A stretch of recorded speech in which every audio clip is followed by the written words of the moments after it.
RICI, la voix de l'Amérique.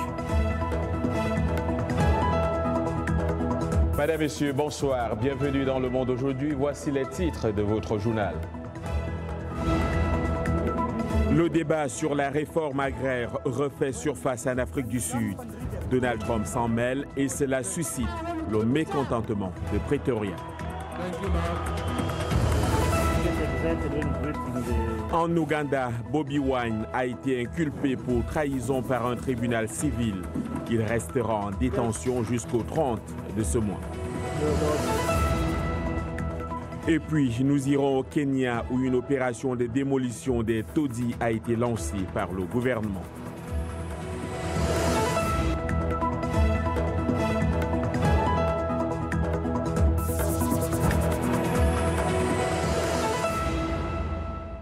Bienvenue à tous. Dans l'actualité ce soir, le chanteur et député ougandais Robert Kyagulanyi, connu sous le nom de Bobi Wine, a été inculpé aujourd'hui pour trahison par un tribunal civil peu après qu'une cour martiale a abandonné les accusations de possession illégale d'armes à feu à son encontre. Kyagulanyi, qui représente la région politique de Tchadondo-Ouest, faisait campagne pour un candidat de l'opposition. Son arrestation et sa détention dans un camp militaire hors de la capitale Kampala avaient déclenché une série de dénonciations en Afrique de l'Est. Arzuma Compaoré. Robert Kyagulanyi, alias Bobi Wine, était parmi les législateurs arrêtés à la suite de violentes manifestations dans le nord-ouest de l'Ouganda, où se déroulait une campagne pour l'élection partielle de la municipalité d'Arua le 14 août dernier.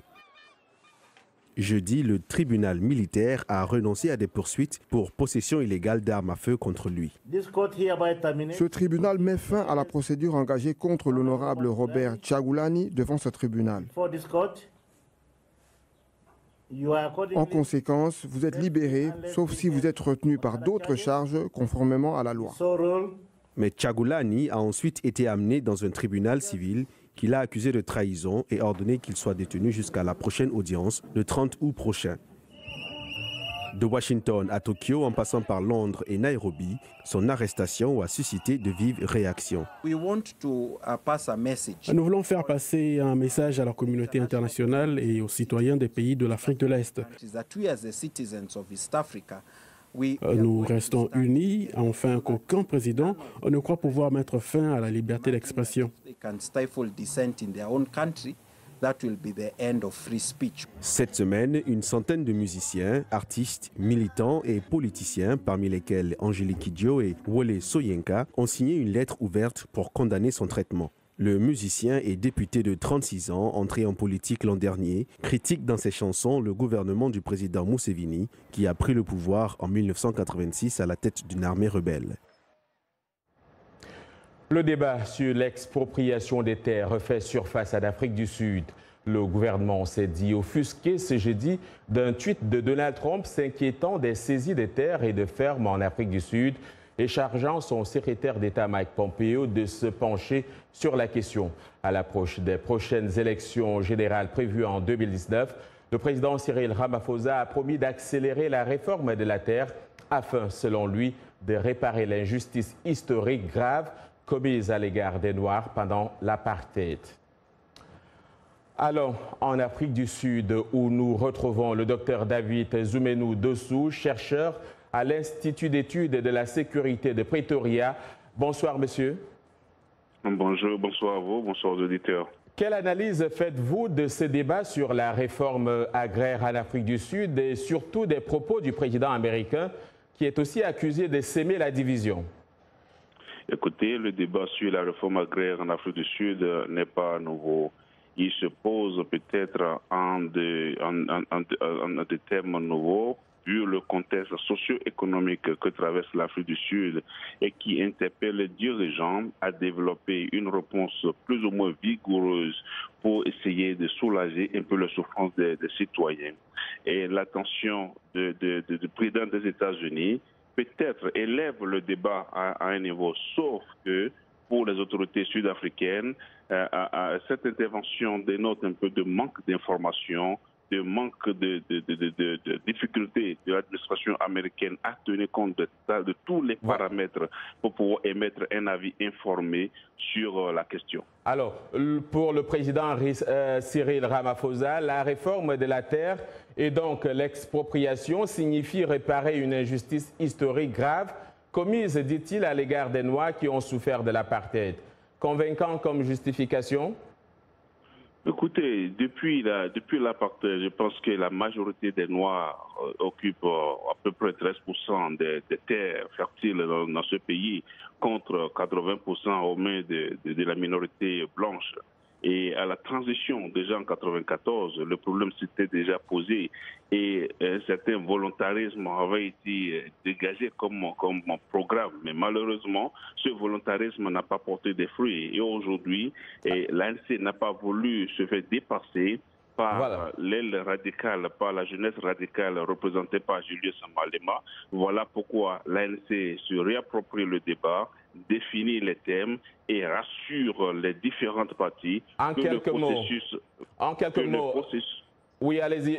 Une dernière question. Une certaine opinion pense que le président sud-africain veut jouer une carte politique dans la perspective des élections de 2019. Vous partagez cet avis? Cela n'est pas exclu. Cela n'est pas exclu. C'est ce que je disais tantôt, que l'ANC a voulu occuper le terrain, se saisir du débat et ne pas laisser la jeunesse radicale incarnée par Julius Malema et développer, sinon s'approprier ce thème pour lui marquer des points à l'approche des prochaines élections. Mais cela ne doit pas du tout enlever le caractère impératif, le caractère important de la réforme qui est nécessaire pour la redistribution ou l'incorporation de la majorité noire dans le circuit économique de l'Afrique du Sud. David Zoumenou Dossou, chercheur à l'Institut d'études de la sécurité de Pretoria. Vusi Demgwayo, conférencier internationalement reconnu en Afrique du Sud, s'est assigné pour mission d'incuber et développer d'ici 2030 300 entreprises appartenant à des Noirs. Dembe Kwayo affirme que sa vision est motivée par le manque de compétences entrepreneuriales et le financement inadéquat des jeunes entreprises noires dans son pays. Les précisions avec Blanche Sanou. Vusi a investi 5 millions de rand pour tenter de combler les lacunes dans l'entrepreneuriat, un domaine où, selon lui, les Noirs sont défavorisés. La fin de l'apartheid en 1994 a été marquée par des promesses d'amélioration du logement, de la santé et de l'éducation pour des millions de Noirs, mais 2 décennies plus tard, la pauvreté persiste. Comme solution, ce jeune entrepreneur a donc décidé de développer des entreprises à fort potentiel de croissance qui peuvent ajouter plus de valeur à l'espace de l'entrepreneuriat en Afrique du Sud. Nous avons conçu un programme. Chaque année, nous avons des entreprises et nous en connaissons le nombre, le type, la taille, l'échelle et les opportunités. Les Noirs ne sont pas sans idées, nous ne sommes pas sans vision. Ce que nous n'avons pas, une fois que nous avons la vision, c'est où aller. L'énorme difficulté, c'est l'accès au marché, donc il faut comprendre l'économie sud-africaine. Et ce sont ces facteurs qui bloquent les jeunes entrepreneurs. Papa et Etty sont des anciens banquiers qui ont rejoint le programme d'entrepreneuriat de Micro Fund pour trouver une opportunité de développer leur activité dans le secteur de la mode. Les vêtements imprimés africains ont toujours été sur le marché, mais en général, nous constatons qu'ils existent normalement dans le secteur informel. Et notre plus grande différence est que nous avons formalisé l'aspect commercial de l'industrie africaine de la mode. Micro Fund promet de multiplier les startups par 10 en 5 ans grâce à la planification stratégique, à l'éducation, au financement et à l'incubation. L'idée est de transformer une entreprise de taille moyenne en entreprise avec un chiffre d'affaires élevé. Pour les startups, le programme offre également des masterclass gratuits de financement de l'entrepreneuriat. Le gouvernement kényan est en train de démolir des structures construites sur des terres riveraines, des zones tampons désignées pour protéger les zones humides. Jusqu'à présent, 2 centres commerciaux haut de gamme ont été rasés, mais certains critiquent le caractère aléatoire des démolitions. On fait le point avec Herman Umbo. Le centre commercial à UK réduit en gravats. Le gouvernement kényan se débarrasse ainsi des bâtiments construits sans autorisation le long du fleuve Nairobi. Aucune de leurs informations ne nous est parvenue, aucun de nous n'a été contacté et nous n'avions pas été notifiés sur quoi que ce soit. Le bâtiment n'a jamais été marqué pour démolition. Le président a lui-même défendu la répression contre les structures illégales dans la capitale.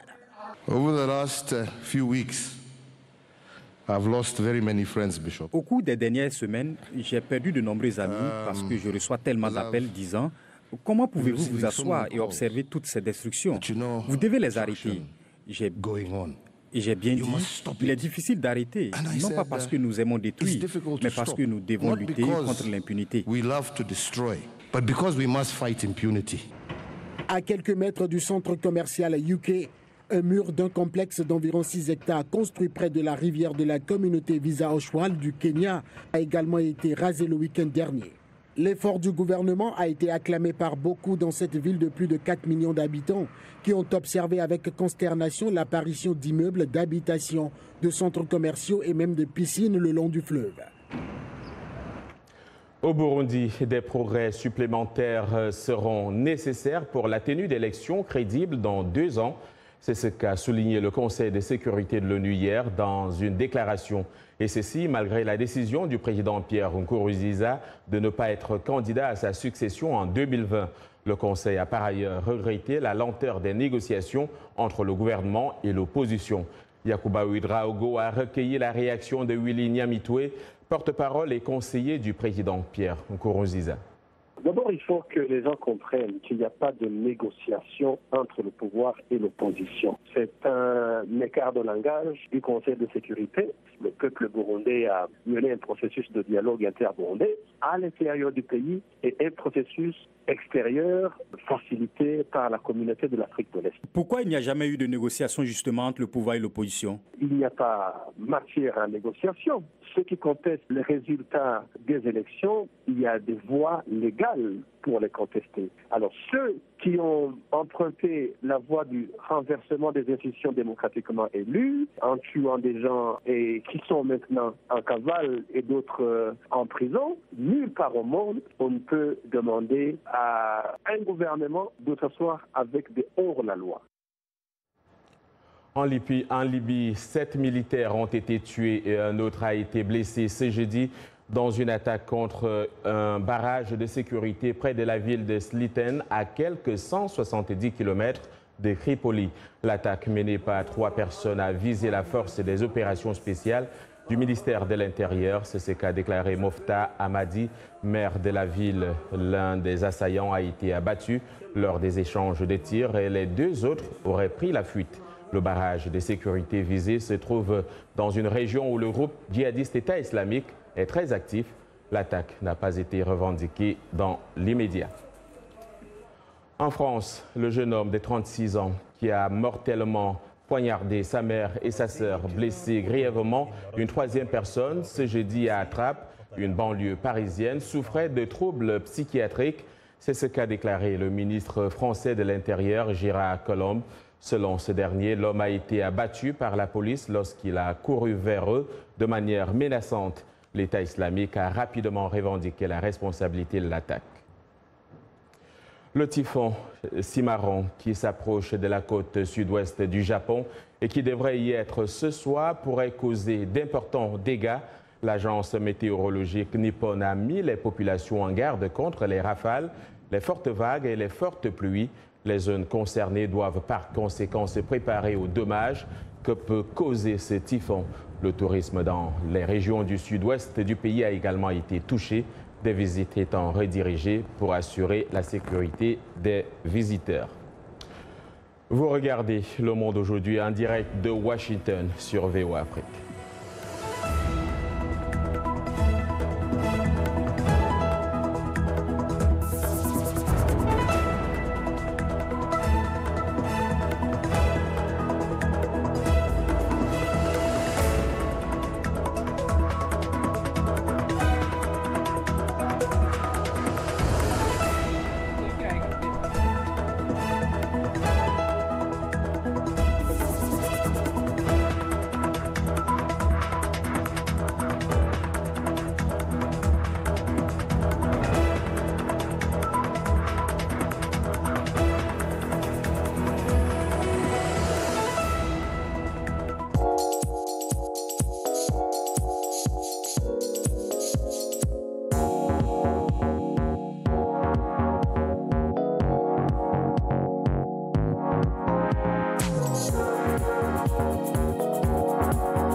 Le Monde aujourd'hui en direct de Washington sur VOA Afrique. Voici les titres de cette seconde partie. En RDC, l'UNICEF tire la sonnette d'alarme sur la situation des enfants. Ils sont les plus touchés par le virus Ebola. 3, 2, 1 and action. Ni école de film, ni salle de cinéma. Malgré cela, le Malawi veut faire entendre sa voix dans le domaine. Nous verrons comment dans ce journal.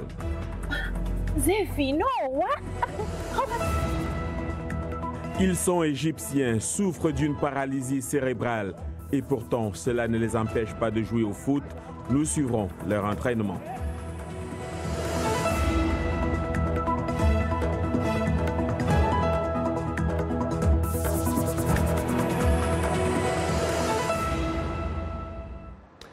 Aujourd'hui, c'est jeudi et comme tous les jeudis, nous avons rendez-vous avec la santé et avec Mouamadou Oumfa, notre collègue présentateur ou co-présentateur de l'émission Votre Santé, Votre Avenir. Bonsoir Mouamadou. Salut John.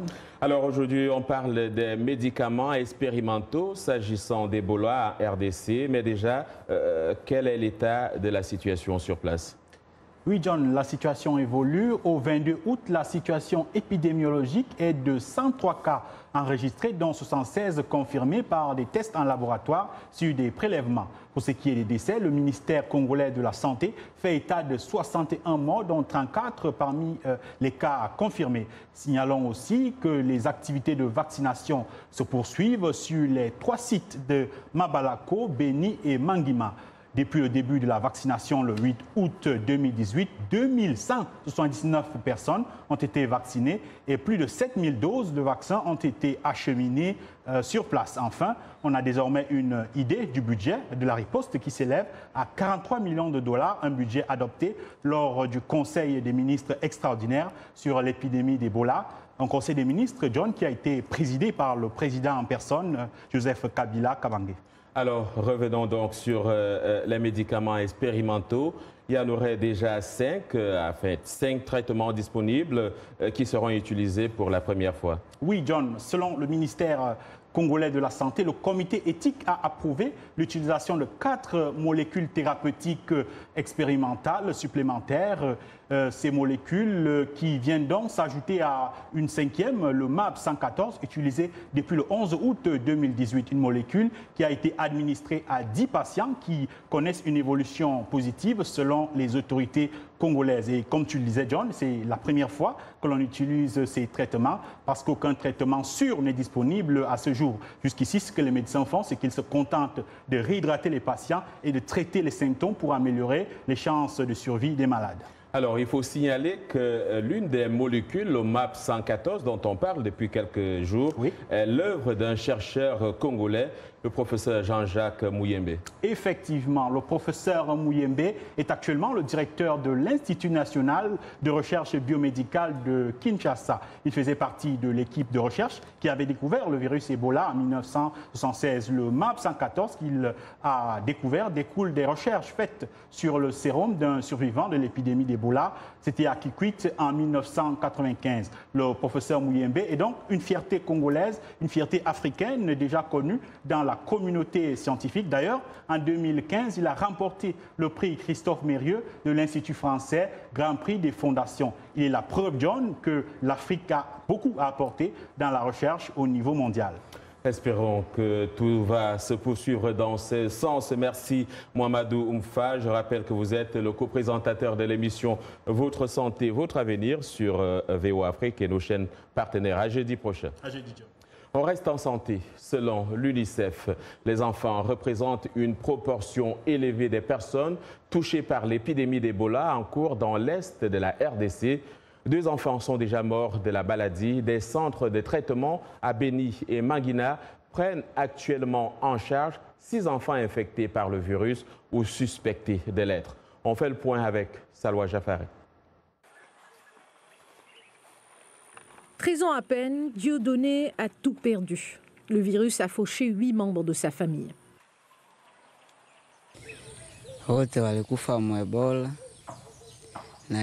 Ils sont tous morts d'Ebola. C'était toute ma famille. C'était ma mère au départ. Mes sœurs et tantes ont suivi.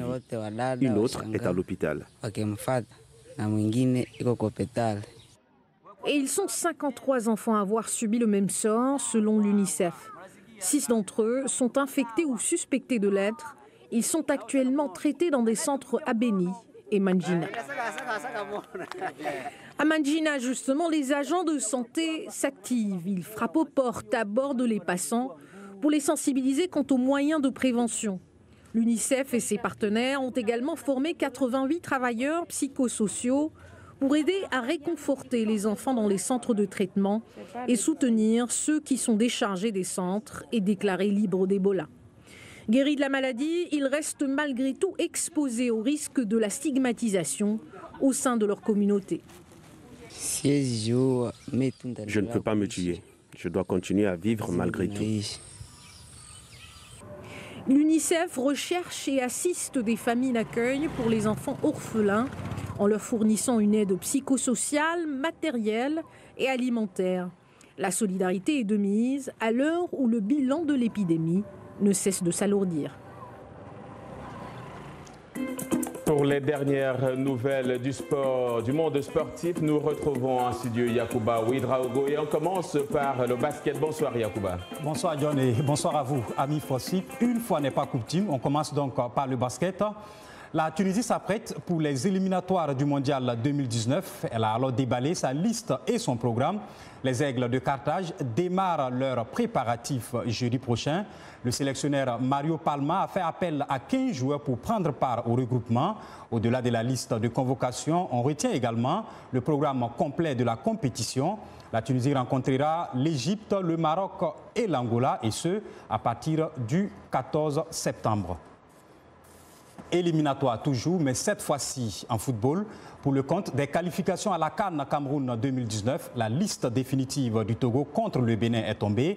Battu en Algérie 1-0 lors de la première journée de ces éliminatoires, le Togo reçoit le Bénin le 9 septembre dans le cadre de la deuxième journée.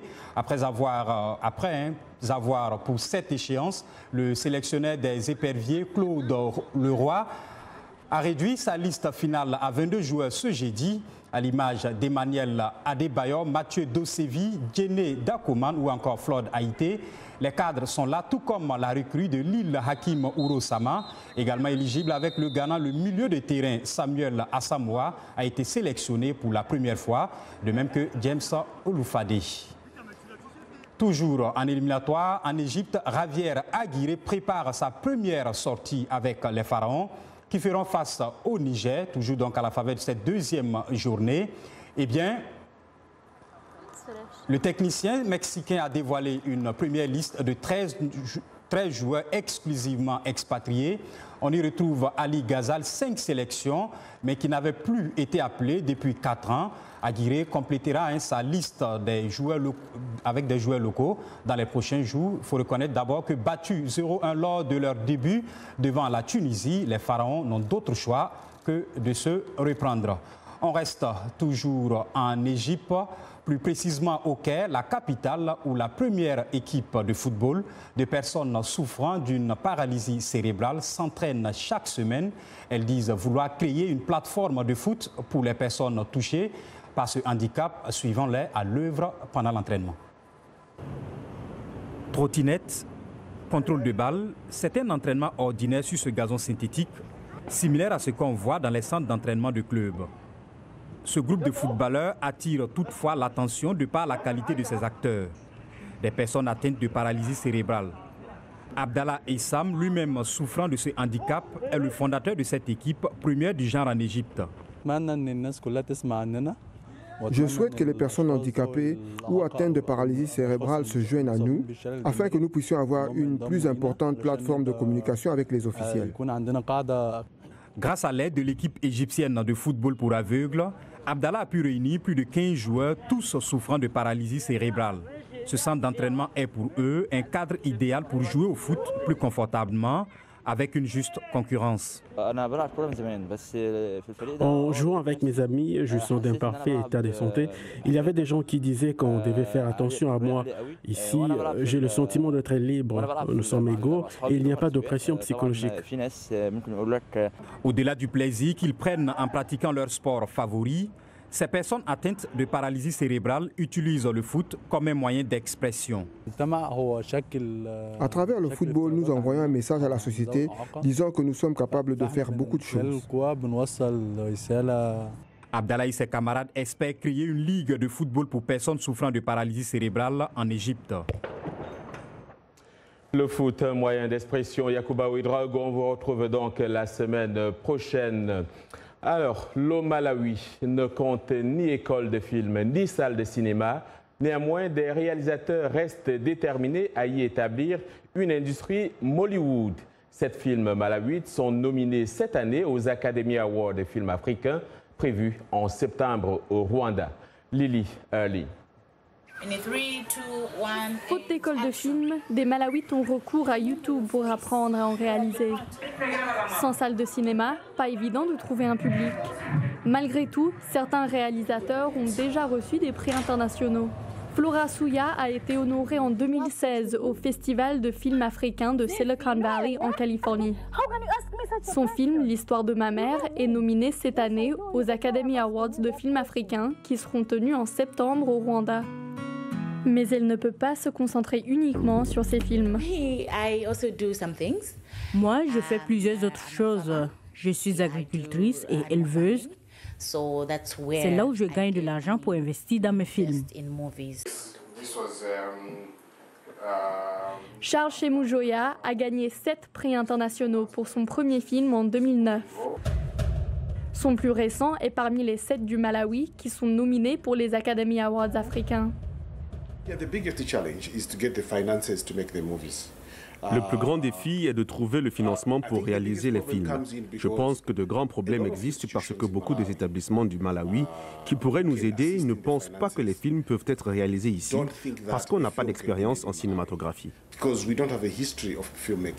Actuellement, le gouvernement du Malawi consacre environ 400 000 $ américains au développement des arts intégrés. Mais seule une fraction de cet argent a pour but de soutenir les cinéastes. C'est une victoire bien méritée, celle de ce couple de Moscou qui est devenu le premier de son pays à gagner les championnats du monde de tango à Buenos Aires en Argentine. Sangdiana Kamzina et Dimitri Vazine ont battu 19 autres couples pour le premier prix du tournoi dans la catégorie Stage. Dansant sur la célèbre chanson Los Mariados, les étourdis avec une chorégraphie de ballet et des mouvements acrobatiques, le couple a fait savoir qu'il doit son succès à de longues heures de danse. Voilà, ça me rappelle bien, mais pas de danse à moi. C'est la fin de ce journal. Merci de l'avoir suivi.